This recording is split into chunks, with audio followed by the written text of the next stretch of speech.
Right మనం super exclusive news చూస్తున్నాం. రాజకీయ కథన రంగంలో వైసీపీకి ప్రధాన శత్రు టీడీపీనా లేక ఆ స్థానాన్ని జనసేన ఆక్రమించిందా?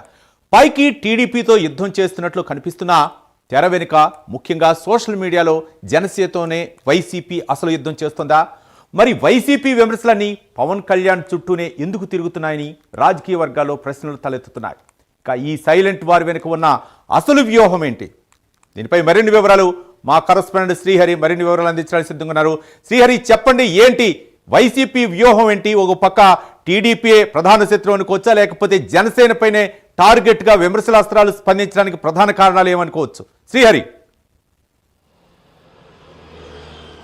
రైట్ రవి, ఖచ్చితంగా మీరు ఏదైతే చెప్పారో దానికి సంబంధించి వైసీపీ ఏదైతే 2019 నుంచి 24 అధికారం చేపట్టిన నాటి నుంచి కూడా ప్రతిపక్షంలో ఉన్న జనసేన ఏదైతే ఉందో పెద్ద ఎత్తున సోషల్ మీడియాలో పెద్ద ఎత్తున వేదికగా అయితే సోషల్ మీడియా టార్గెట్గా అధికారం ఏదైతే వైసీపీ అధికారం చేపట్టిన నాటి నుంచి దిగిపోయే వరకు వైసీపీ సోషల్ మీడియా ఒక కీ రోల్ ప్లే చేసిందనే చెప్పుకోవాలి. అధికారం కోల్పోవడానికి పెద్ద ఎత్తున ఒక కీ రోల్ అయితే వైసీపీ జనసేన సోషల్ మీడియా అయితే పెద్ద ఎత్తున సహకరించింది. అయితే దీంట్లో ప్రధానంగా చూసినట్లయితే ఏదైతే కూటమి ప్రభుత్వం అధికారంలోకి వచ్చిన నాటి నుంచి అటు ఏదైతే పవన్ కళ్యాణ్ అధికారం చేపట్టిన నాటి నుంచి చూసుకున్నట్లయితే పెద్ద ఎత్తున పవన్ కళ్యాణ్కి సోషల్ మీడియా అండగా నిలబడింది. ఈ సీజ్ ద షిప్ అనే విషయం ఏదైతే ఉందో దాంట్లో కూడా మెయిన్ మీడియా కన్నా సోషల్ మీడియానే పెద్ద ఎత్తున ప్రచారం అయితే జరిగింది. అయితే ఇలాంటి అంశాలు చూసుకున్నట్లయితే చాలా ఉన్నాయి. వీటికన్నిటికి కూడా అదేవిధంగా కుంకి ఏనుగులు తీసుకొచ్చిన విషయంలో అయితేనేమి, అదేవిధంగా ఇటీవల కాలంలో జరిగిన తూర్పుగోదావరి జిల్లాలో అయితేనేమి, ఇవన్నీ కూడా పెద్ద ఎత్తున వైసీపీ జనసేన ఏదైతే ఉందో జనసేనకి పెద్ద ఎసెట్గా కూడా సోషల్ మీడియా పనిచేస్తూ ఉంటుంది ఎప్పటికప్పుడు. ఎందుకంటే దానికి పెద్ద ఎత్తున యువత అదేవిధంగా వేరే మహిళలు పెద్ద ఎత్తున సోషల్ మీడియాని ఎక్కువగా ఎంకరేజ్ చేస్తారు. కాబట్టి ఈ నేపథ్యంలోనే వైసీపీ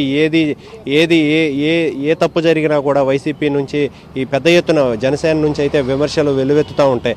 ప్రస్తుతానికి కూటమి ప్రభుత్వం ఏదైతే టీడీపీ వైసీపీ ఇద్దరు రెండు ప్రతిపక్ష ఏదైతే ఉన్నాయో రెండు పార్టీలు ఒకరికొకరు డి అంటే డిఎన్ అయినప్పటికీ కూడా ప్రధాన పార్టీలు రెండు కూడా డిఎన్ అంటే డిఎన్ కూడా ప్రస్తుతం ఏదైతే జనసేన సోషల్ మీడియా ఉందో సోషల్ మీడియా దెబ్బకి వైసీపీ కూడా కొంత భయభ్రాంతులకు గురవుతున్న పరిస్థితి అయితే కనబడతా ఉంది. ఏదైతే జనసేనని ఎలా కట్టడి చేయాలనే నినాదంలోనే వైసీపీ కూడా సోషల్ మీడియా వేదికగానే టార్గెట్ చేస్తూ సోషల్ మీడియాలోనే పవన్ కళ్యాణ్కి ఉన్న ఇమేజ్ని డ్యామేజ్ చేయాలనే దిశతో అయితే వైసీపీ సోషల్ మీడియా కూడా పెద్ద ఎత్తున పనిచేస్తున్న పరిస్థితి అయితే కనబడతా ఉంది రాష్ట్ర వ్యాప్తంగా. దీనికి సంబంధించి పెద్ద ఎత్తున విశ్లేషకులు కూడా ప్రస్తుత రాజకీయాలలో సోషల్ మీడియాలోనే ఎక్కువగా ప్రచారాలు అనేవి కూడా ఎక్కువ నిర్వహిస్తున్న పరిస్థితి. అయితే ఏదైతే రాష్ట్ర వ్యాప్తంగా ఏదైతే పవన్ కళ్యాణ్ పర్యటనలు ఇవన్నింటికి సంబంధించి మెయిన్ మీడియా కన్నా సోషల్ మీడియానే ఎక్కువగా అప్రోచ్ అవుతుంది, ఎక్కువగా రీచ్ అవుతుంది.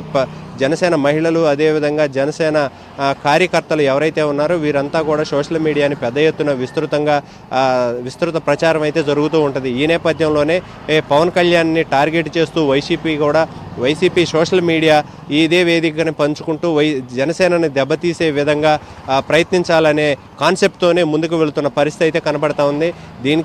ఈ నేపథ్యంలోనే అటు ప్రధాన పార్టీ ఏదైతే ఉందో తెలుగుదేశం పార్టీకి వైసీపీకి మధ్య ఏదైతే జనసేన ఉందో ఈ జనసేనని టార్గెట్ చేస్తూ జనసేన వల్లే తమ అధికారాన్ని కోల్పోయామనే భయంతో అయితే వైసీపీ కొంత గందరగోళం అయితే పరిస్థితి కనబడతా ఉంది. అయితే ఈ నేపథ్యంలోనే దాని టార్గెట్ జనసేనని టీడీపీ కన్నా ముందు జనసేనని టార్గెట్ చేస్తూ జనసేన వైపు ఉన్న ఎవరైతే యువత పెద్ద ఎత్తున ఉన్నారో వారందరినీ కూడా వైసీపీ వైపు మలుచుకోవాలనే ఆలోచనతో కొంత పనిచేస్తున్నట్లు కనిపిస్తుంది. దాంతో వీర మహిళలు పెద్ద ఎత్తున ఎవరైతే అందులో పనిచేస్తున్నారో వాళ్ళందరినీ కూడా వైసీపీ వైపు కొంత మలుచుకోవాలనే ఆలోచనతో ఈ వైసీపీ కొంత సోషల్ మీడియాని యాక్టివ్గా పనిచేస్తూ ఏదైతే ఉందో పవన్ కళ్యాణ్ని పెద్ద ఎత్తున టార్గెట్ చేస్తున్న పరిస్థితి అయితే కనబడతా ఉంది. Ravi. Right, thank you Srihari.